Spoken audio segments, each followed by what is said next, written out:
Emisora Casa del Alma.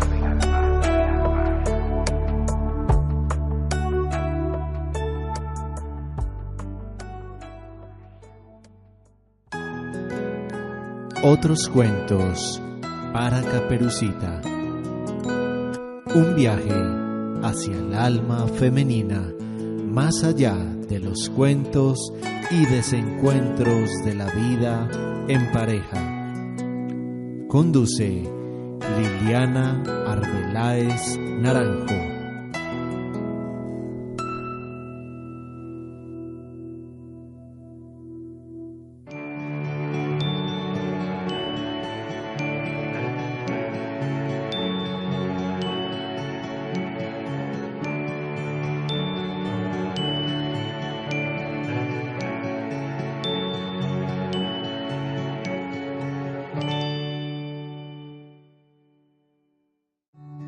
Un amoroso saludo para nuestros oyentes. Este es un programa muy especial, pues después de una pausa, regreso para compartir con ustedes los aprendizajes, preguntas y reflexiones que me fueron quedando después de las anteriores conversaciones con esos hombres maravillosos que aceptaron mi invitación a este programa para conversar sobre lo que es ser hombre en nuestra cultura y poder rescatar en la voz de algunos de ellos su propia narrativa. Además, este será también el último programa de Otros Cuentos para Caperucita, emitido por emisora Casa del Alma, a quienes agradezco infinitamente por la bella oportunidad de abrir este espacio para el alma femenina que a través de los cuentos camina para reencontrarse. Les recuerdo que en los 2 primeros programas de la serie de conversaciones con los hombres, conversamos con Jorge Fabián Barrondo, y en esa conversación nos inspiramos en el canto de Mambruno fue a la guerra. En esta conversación con Jorge hablamos de cómo en el sistema patriarcal se les obliga a los hombres a ser rudos, a matar a otros hombres y entre ellos mismos para poder demostrar su hombría o incluso a morir para poder mantener la imagen de machos dominantes. Jorge nos compartía que en ese movimiento del patriarcado, el hombre, en la búsqueda de otros posibles lugares, se ha ido también desdibujando, sin poder encontrar un punto intermedio que le permita salir del autoritarismo y la dominación como único patrón en las relaciones de los hombres con respecto al mundo, de los hombres con las mujeres, con los niños, y no han logrado encontrar un lugar intermedio entre ese lugar autoritarista y un lugar de pasividad. No han logrado ir a un movimiento que les permita a ellos mismos encontrarse con su propia autoridad. En ese sentido, a mí me quedaba una pregunta: ¿cuáles son las acciones cotidianas donde los hombres pueden ejercitarse en esa deconstrucción del autoritarismo y la reconstrucción de su autoridad interior y no sobre otros seres? Y recordaba una reflexión que sobre la autoridad tenía con uno de mis maestros en la Escuela de Artes de la Universidad de Antioquia, sobre la autoridad como un proceso de creación. Me decía mi profesor Rommel Toro, un hombre al que recuerdo con mucho cariño: ser autoridad en el arte o en cualquier otra cosa en la vida inicia con el haber aceptado el ser aprendiz. Luego, desde ese lugar del aprendiz, aprender de los errores. Un camino de perfeccionamiento en la técnica que va paso a paso, poco a poco,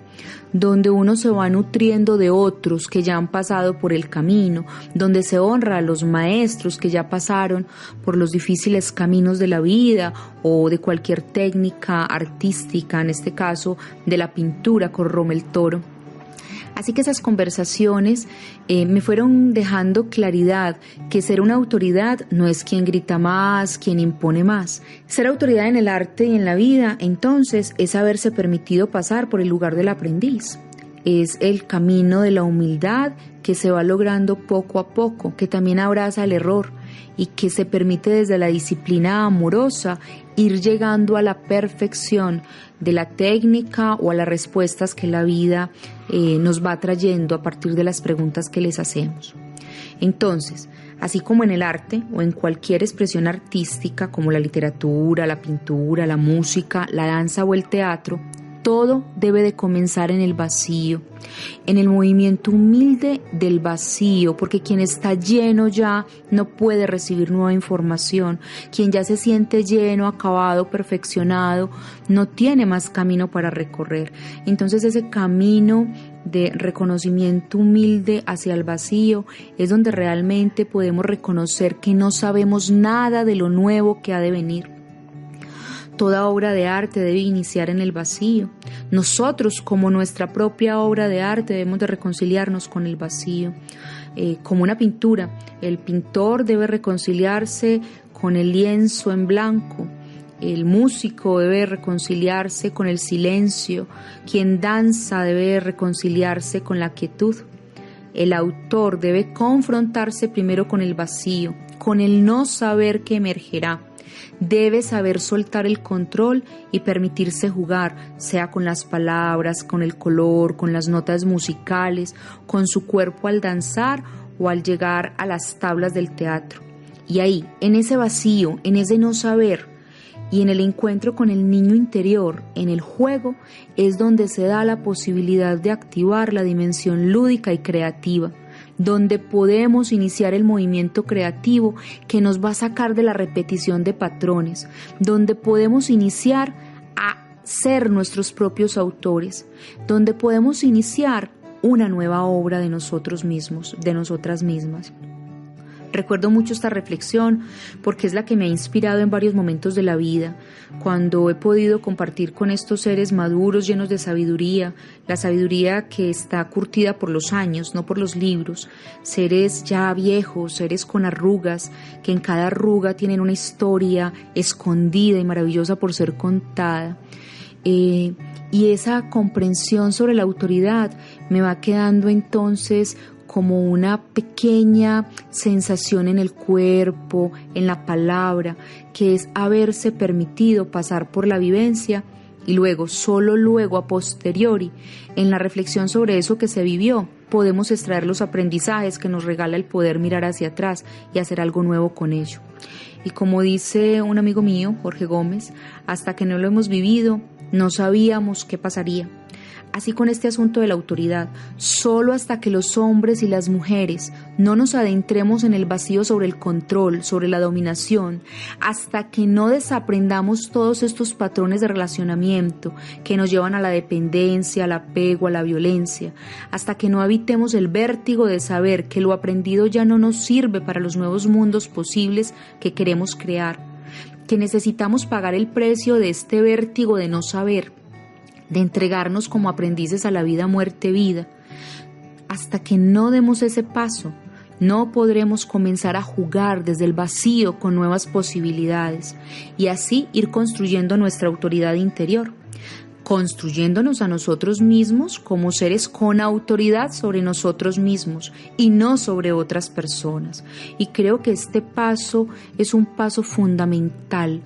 para trascender el autoritarismo que se da en el patriarcado y no solamente en los hombres, también en las mujeres que ejercitan los valores patriarcales y que los mantienen. Con Jorge Barrondo también compartíamos sobre el lugar del padre, desde las reflexiones que generaron en nosotros el cuento de Pinocho. Jorge nos invitaba a mirar al padre, que no es un padre que solo aprende a cambiar pañal. Él nos decía, lo importante aquí no solamente es que el hombre ahorita aprenda a cambiar el pañal de su hijo, sino que el ser padre también le permita ordenarse desde una función amorosa que trae la norma, que trae la ley. Hablábamos que hoy los hombres tienen dificultades para asumir estos lugares de la función paterna desde el amor, pues los patrones culturales solo los provee de imágenes violentas en el ejercicio de la autoridad. No les permite pensar que acompañar a sus hijos en los límites puede ser desde un lugar amoroso. Por otro lado, también los roles asignados a los hombres pues no favorecen el lugar de un padre presente, todo lo contrario. Se refuerzan los relatos donde el padre es abandonante por sus propias limitaciones emocionales o porque por parte de las mujeres también hay un discurso que lleva a no darle lugar al padre. Y en esas narrativas escuchamos cosas como que no es necesario el padre, que madre solo hay una, pero que padre puede ser cualquiera. Estos relatos van dejando efectos psíquicos en los hijos, dejan una huella en ese desarrollo psicoemocional, tanto de hombres como de mujeres, en relación con la figura del padre, con la imagen del padre, que se van a manifestar como dificultades en las relaciones sociales, en las relaciones de pareja, en las relaciones laborales y, claro, con los posteriores hijos si es que deciden llegar a tenerlos. La propuesta de Jorge, recuerdo mucho ese programa, fue muy bello, fueron 2 momentos de conversación. Jorge nos invitaba a acercarnos de nuevo al padre,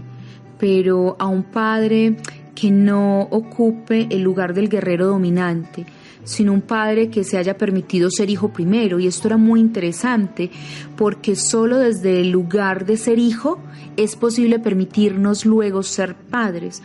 Ayer precisamente en un grupo de constelaciones que acompañaba, emergía esto desde lo profundo de un sistema familiar, para poder mirar a los hijos y transmitirles esa información de lo que es ser hijos. Tenemos primero que habernos ubicado nosotros en el lugar de hijos en relación con nuestros padres. Desde ahí podemos mostrar ese lugar de hijo que ocupa el lugar. Por otro lado, y ya para que nos vamos a una pausa, el lugar de las madres es muy importante, porque la madre es quien nombra al padre. La madre es la que da un lugar al padre. Será la madre quien puede nombrar el lugar del padre en la psique y en el corazón de los hijos. Es la madre quien le da permiso a los hijos, porque el vínculo con las madres es muy profundo. Estamos con ellas 9 meses unidos, nuestra alma y nuestro cuerpo en un mismo lugar,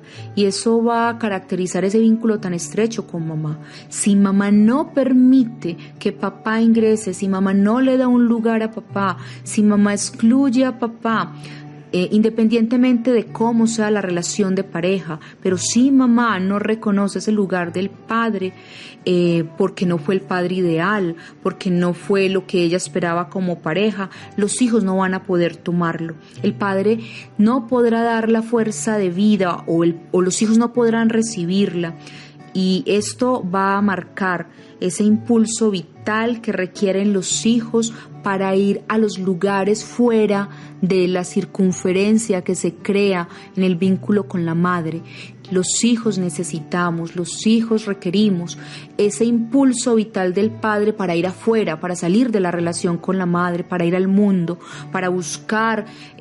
una profesión que nos lleve al éxito, para buscar pareja, para buscar ir más allá de ese mundo del nido que con mamá construimos. Muy bien, vamos a ir hasta aquí en esta primera parte del programa y volveremos nuevamente recordando un poco lo que conversamos con nuestros otros 2 invitados.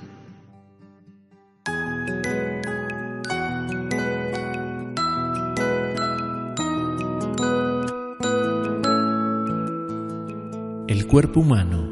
es la mejor imagen del alma humana. Ludwig Wittgenstein.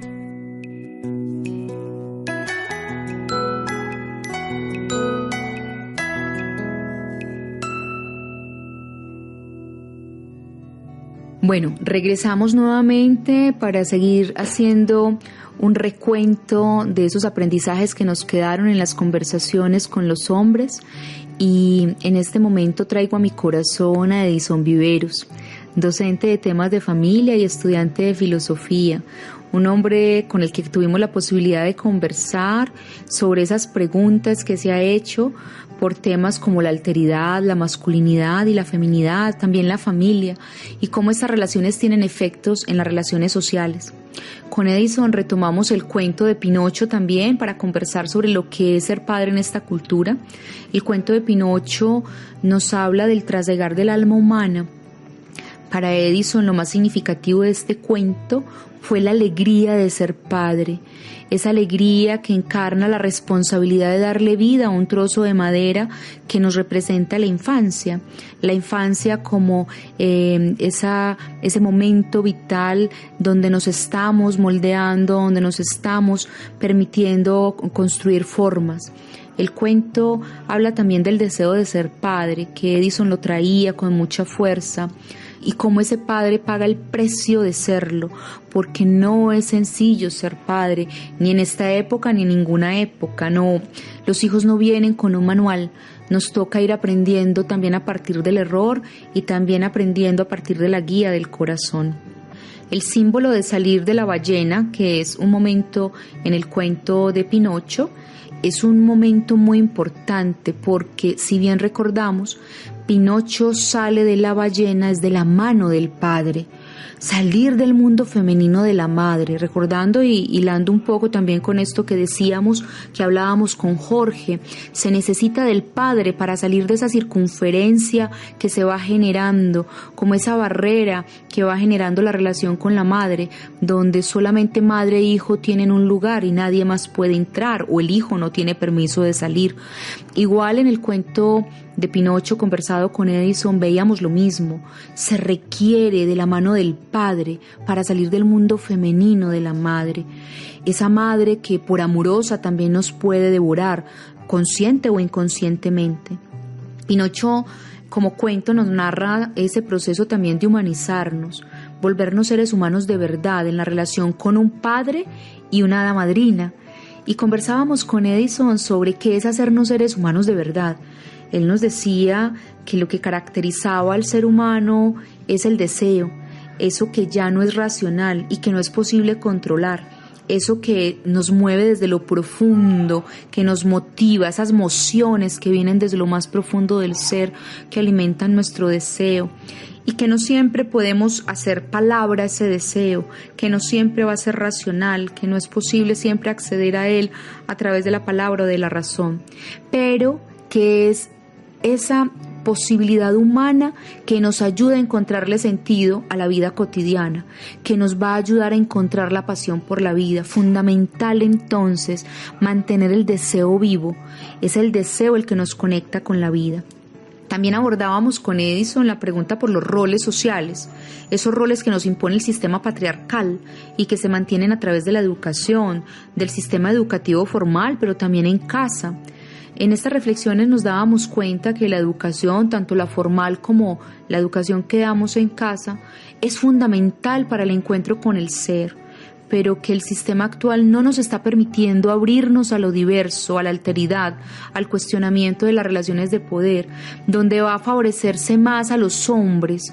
Y entonces es necesario crear un sistema educativo para favorecer a las mujeres, sin que ello signifique una lucha de sexos. Con Edison también hablábamos mucho de este asunto de la lucha de poder entre los dos sexos. Reconocíamos que el sistema patriarcal de valores ha atravesado prácticas violentas de las mismas mujeres, que el sistema patriarcal no es un asunto solo de hombres, que también hay mujeres patriarcales que mantienen este sistema en sus casas y en sus relaciones.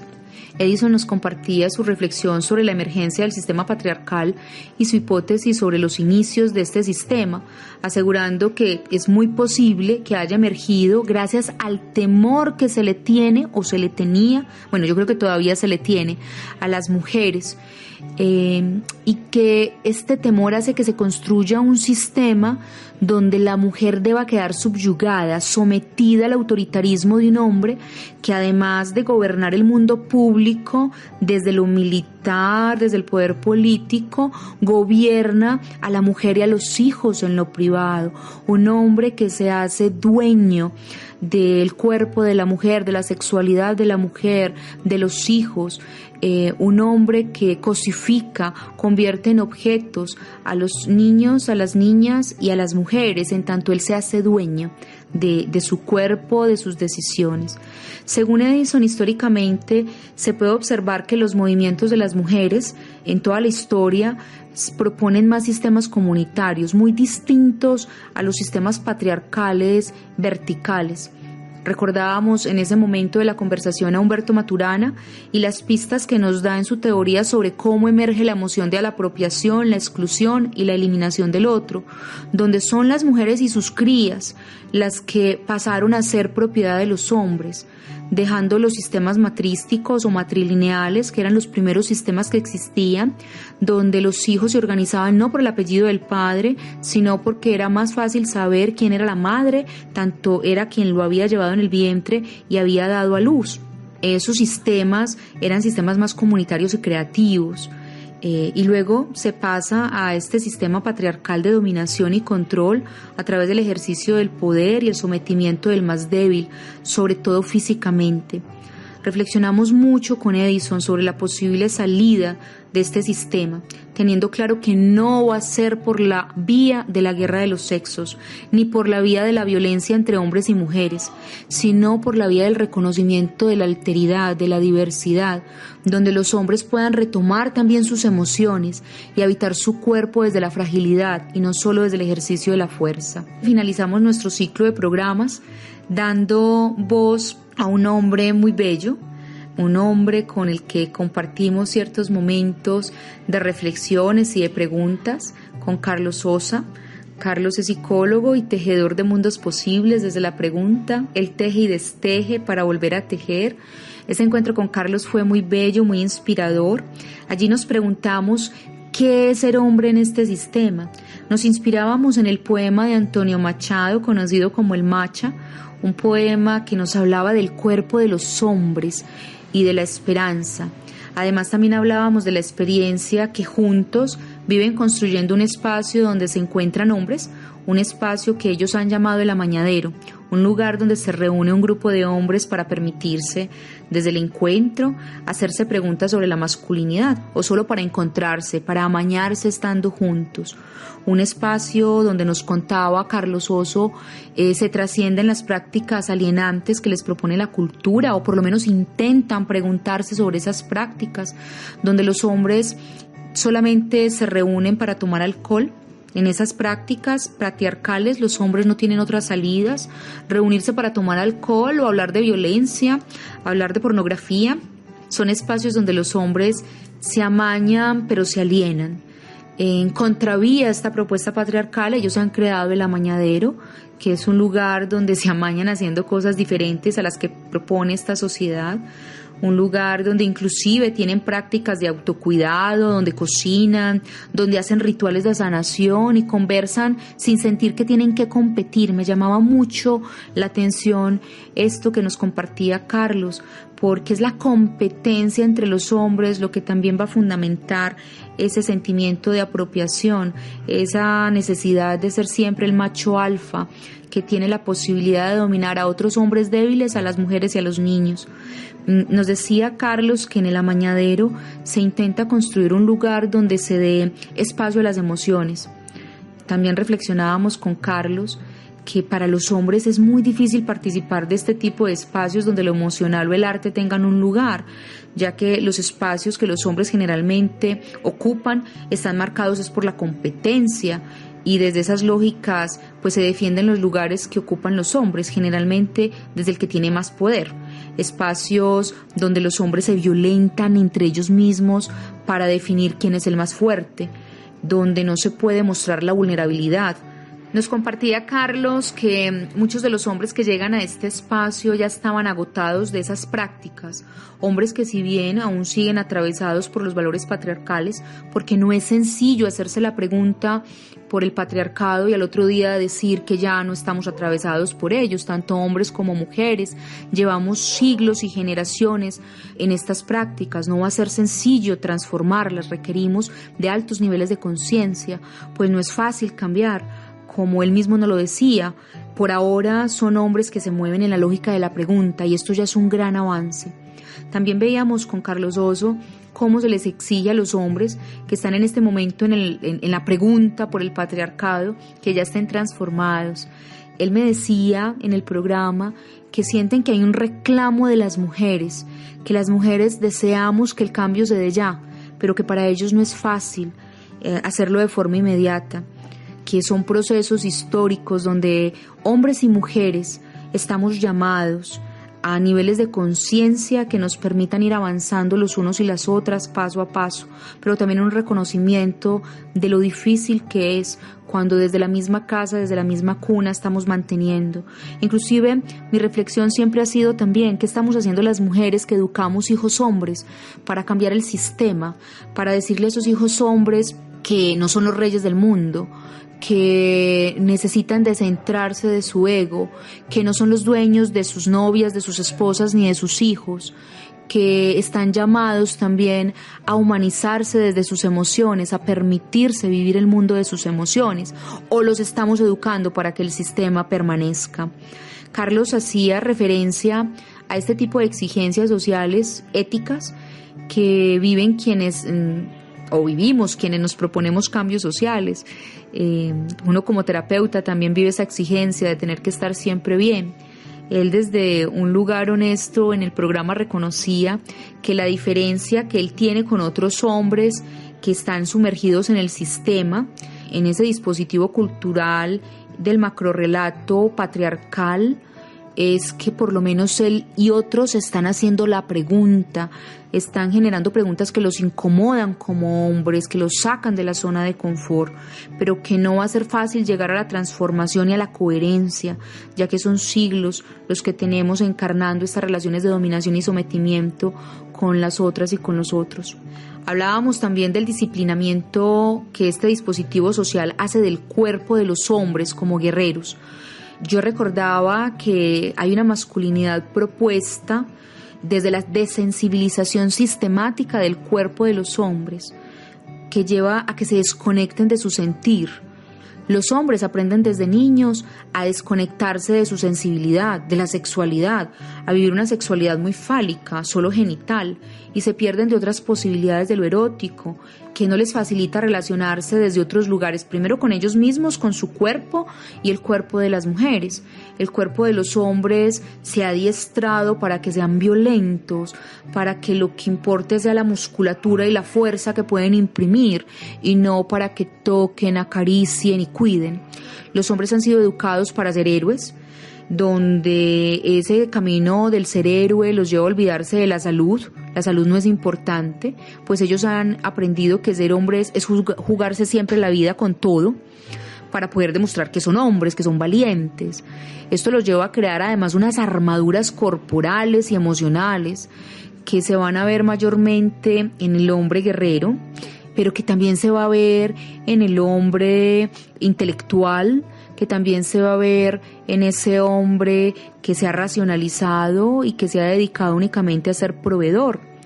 Este es un hombre que ha entumecido su sensibilidad para poder matar, para poder producir o para poder hacerse insensible ante los avatares de la vida y poder responder a un sistema que le dice que lo único que importa es producir, producir, producir. Son unas lógicas y unas exigencias realmente de aniquilación.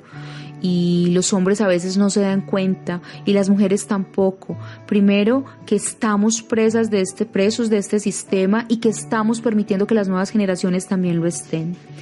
La transformación de esa realidad es responsabilidad de todos, no solamente de los hombres, pues en el correlato está la exigencia del lado de las mujeres, que exigimos potencia corporal, potencia fálica, que van a mantener el patriarcado y que no van a permitir que los hombres se desmarquen de esos roles que el sistema le designa por solo ser hombres. Nos contaba Carlos que él en su juventud se sentía como un ser invisible por no hacer parte de los estándares de masculinidad militarizada, donde la economía de la guerra da un lugar varonil al hombre que se hace visible y elegible por tener un arma, por ser un guerrero que vive al límite, que lo hace atractivo ante las mujeres por ser el chico malo. Hablábamos también de que las mujeres estamos de alguna manera atrapadas en esas lógicas y en esos relatos del sistema patriarcal, en un contexto de guerra como el de nuestra ciudad, donde no solo las mujeres son violentadas, pues los hombres que se desmarcan de esas prácticas de violencia también sufren la violencia de los hombres guerreros o machos alfas. Es necesario entonces que mujeres y hombres nos hagamos la pregunta por cómo nosotras también estamos haciendo una demanda de un tipo específico de masculinidad, donde también nosotras moldeamos y mantenemos ese sentido de propiedad sobre la vivencia del cuerpo del otro, del ser del otro, de nuestros hijos inclusive.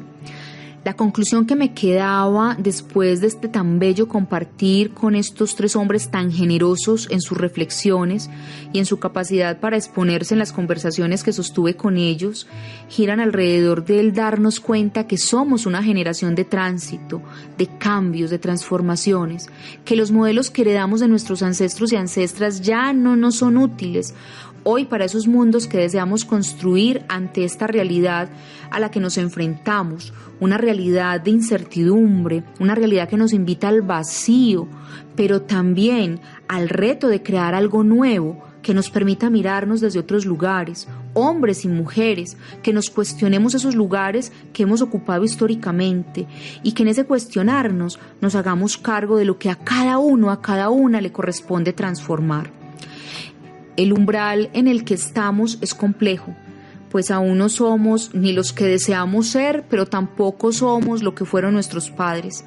La época hoy nos exige ocupar el lugar histórico de nuestro tiempo, un tiempo donde los roles de género nos exige ir más allá de la moral patriarcal o matriarcal, donde la integridad de las cualidades masculinas y femeninas del ser sea la tarea de cada hombre y de cada mujer, para que desde ahí podamos encontrarnos nuevamente y permitirnos construir otros mundos posibles. Hasta aquí mis aprendizajes. Son muchas las preguntas que me siguen habitando en este proceso de transformación que vivo cada día. Como psicoterapeuta también son muchas las preguntas que tengo para poder acompañar a mis consultantes, hombres y mujeres, en sus caminos de integración de lo femenino y lo masculino. Yo estoy muy honrada por los mensajes que me han hecho llegar varios oyentes, pues me han hecho saber que a través de las reflexiones que hemos compartido en este programa desde sus inicios y también en estos últimos programas con los hombres, han encontrado luces y respuestas a sus propias preguntas y han ampliado su visión sobre la vida y sobre otros mundos posibles construidos entre hombres y mujeres. Mi gratitud con cada ser que abrió su corazón para escucharnos, con Casa del Alma por darnos un lugar en sus emisiones y con cada uno de los invitados e invitadas que aceptaron el reto de venir a conversar en este espacio, donde no importó la técnica comunicativa, pues no somos comunicadores. Este fue un lugar más para dejar salir desde el alma esas inspiraciones y preguntas que nos habitan en estos caminos de recuperar la integridad entre lo femenino y lo masculino del ser. Este fue un espacio que de pronto volveremos a recuperar en otro momento para contarnos otros cuentos, para contarle otros cuentos a esa Caperucita ingenua, para decirle a Caperucita que ya está bueno, que podemos asumir la responsabilidad que nos corresponde en la decisión de entrar al bosque, que también podemos encontrarnos otros lobos, que podemos hacernos cargo de nuestra responsabilidad en la relación con el otro, que podemos hacernos cargo de nuestra sexualidad, de lo que deseamos y no deseamos vivir en la relación con el otro. Otros cuentos donde podamos construir otros mundos y otros aprendizajes con el lobo. Un amoroso sol y una cálida luna en todos sus días.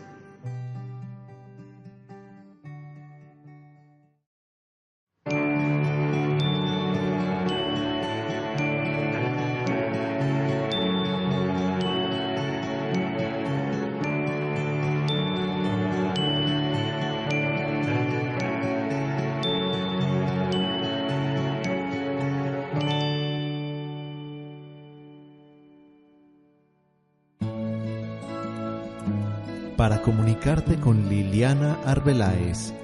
puedes hacerlo a través del Facebook Crisálida Terapia Creativa y número celular y WhatsApp 311-742-4333.